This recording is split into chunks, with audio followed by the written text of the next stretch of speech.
Assalamualaikum warahmatullahi wabarakatuh. Selamat bertemu kembali dengan Prada TV. Setelah 8 bulan absen ya, kita tidak buat konten apapun mengenai review Tosan Aji. Dan insya Allah pada kesempatan kali ini kita akan melanjutkan video sebelumnya. Kita berbicara mengenai bahan pamor yang ada di kris-kris tua. Dan insya Allah video ini sangat bermanfaat bagi teman-teman semua, bagaimana mengidentifikasi bahan-bahan pamor yang ada di koleksi-koleksi kita. Ayo kita simak videonya. Cekidot. Seperti pada video yang sebelumnya saya sebutkan atau saya jelaskan bahwasanya pada spesimen keris-keris sepuh itu secara garis besar terdiri atas pamor-pamor yang terbuat dari bahan pamor bugisan atau besi luwu, kemudian pamor meteorit yang terdiri atas jenis meteorit kamasit dan meteorit taenit. Kemudian ada disebut sebagai pamor pelikan jawi. Dugaan saya pamor pelikan jawi ini merupakan pamor yang dimodifikasi ya, dari beberapa bahan-bahan logam dijadikan satu, kemudian membentuk karakteristik dari pamor tersendiri ya, seperti emasir malela, tapi ada juga unsur ferumnya. Kemudian biasanya diterapkan pada keris-keris tangguh-tangguh Tuban atau tangguh Cirebon. Kalau di Warang munculnya akan seperti pamor-pamor nyanak ya, dengan kesan rabaan yang gerasak tapi tidak begitu jelas atau begitu ndeling, nuansanya itu sedikit. Tapi termasuk pamor yang merupakan pamor istimewa menurut saya ya, karena di sini Empu itu sudah berani bereksperimen dengan mencampurkan atau mengkoreksi beberapa logam menjadi satu pamor yang membentuk karakteristik tertentu. Nah, saya ada beberapa spesimen di sini yang merupakan bahan-bahan pamor yang saya sebutkan tadi. Nanti kita bisa melihat perbedaannya bahan-bahan pamor tersebut dari kesan rabaan, kemudian dari tampilan pamornya, kemudian dari ciri-ciri fisiknya dan lain sebagainya, agar kita lebih mudah mengidentifikasi jenis pamor yang ada di koleksi-koleksi keris-keris sepuh kita.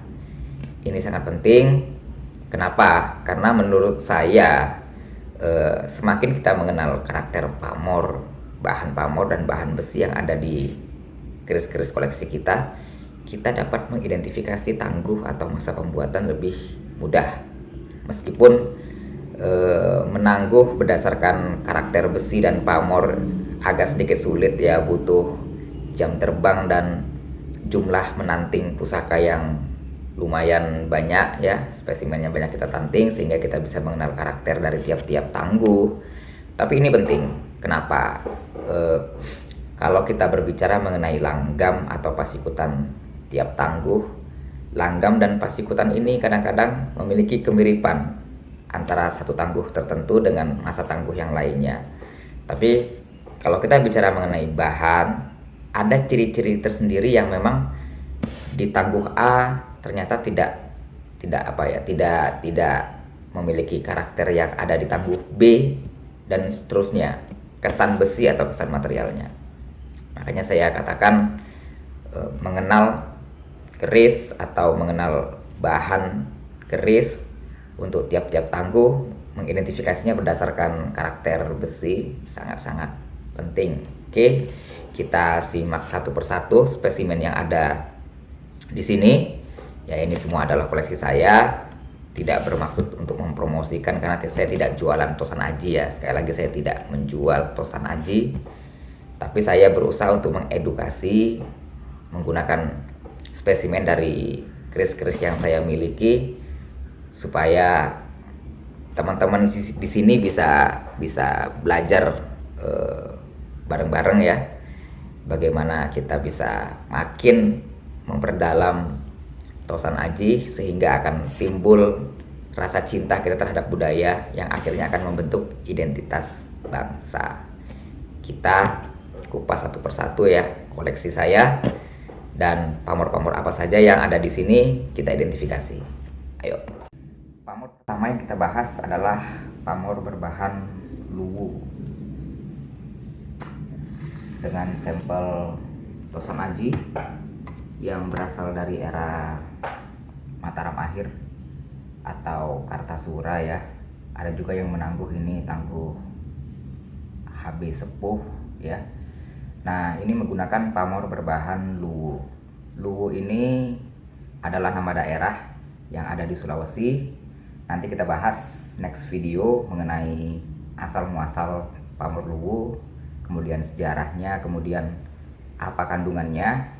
Jadi nanti spesifik pada video berikutnya akan saya jelaskan pamor luwu secara detail ya. Oke. Nah, jadi seperti ini. Nanti saya bantu dengan menggunakan mikroskop ya, supaya kita bisa lebih melihat tekstur besi dan bagaimana karakteristik tampilan visual luwu seperti ini. Nah, luwu ini sebenarnya adalah merupakan jenis logam metal alloy ya, termasuk di situ memiliki kandungan nikel dan memiliki kandungan timbal dengan persentase lebih dominan timbal dan besi daripada unsur nikelnya, sehingga pamor yang dihasilkan dengan bahan ini memiliki ciri visual pamornya itu berwarna putih, kemudian kesan besi atau kesan rabaannya itu tidak terlalu kasar atau ngerasa ya, tidak terlalu kasar atau ngerasa, punya tampilan visual berwarna putih, kemudian pandes atau mengambang pada permukaan bilah. Dan pamor ini termasuk pamor favorit karena pamor ini diperkirakan sudah digunakan itu sejak era sebelum Majapahit. Bahkan era-era Pajajaran, beberapa spesimen Pajajaran sudah menggunakan pamor luwu dan banyak diterapkan pamor luwu ini pada keris-keris di Tangguh Madura dengan bentuk pamor yang kesannya seperti kuas ya, kuas dicat di tembok, memiliki sap-sapan atau trap pamor yang besar-besar tapi halus, pandes dengan tampilan putih. Ciri khas dari pamor luwu seperti itu. Kebetulan saya tidak punya spesimen Madura. Saya punya pamor, punya tangguh yang masuk Mataram Kartasura atau HB menggunakan pamor luwu yang dikoreksi dengan sedikit bahan meteorit seperti ini. Oke. Yang kedua adalah pamor meteorit kamasit ya. Kebetulan saya punya sampel tombak Lu 5, masuknya adalah tombak Mataram Senopaten yang ngebior seperti ini ya. Tampilan pamornya sangat full ya, seperti ini. Nanti kita bantu dengan pengamatan mikroskop ya, dengan pengamatan mikroskop. Nah, pamor meteorit kamasit ini memiliki tampilan warna yang seperti semen ya, abu-abu, kemudian ada pola Wittmann-Steffen atau pola seperti jejak ya, jejak antara bahan yang berbeda jenis tapi sama-sama tetap logam gitu.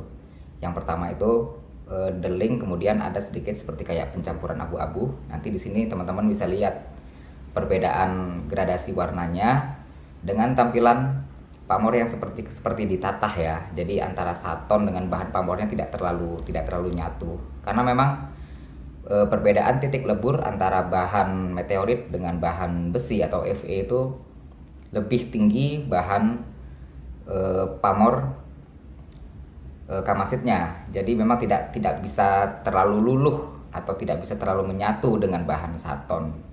Kesan yang ditampilkan adalah seperti kayak ditatah atau seperti kayak kue, kemudian ada topping di atasnya.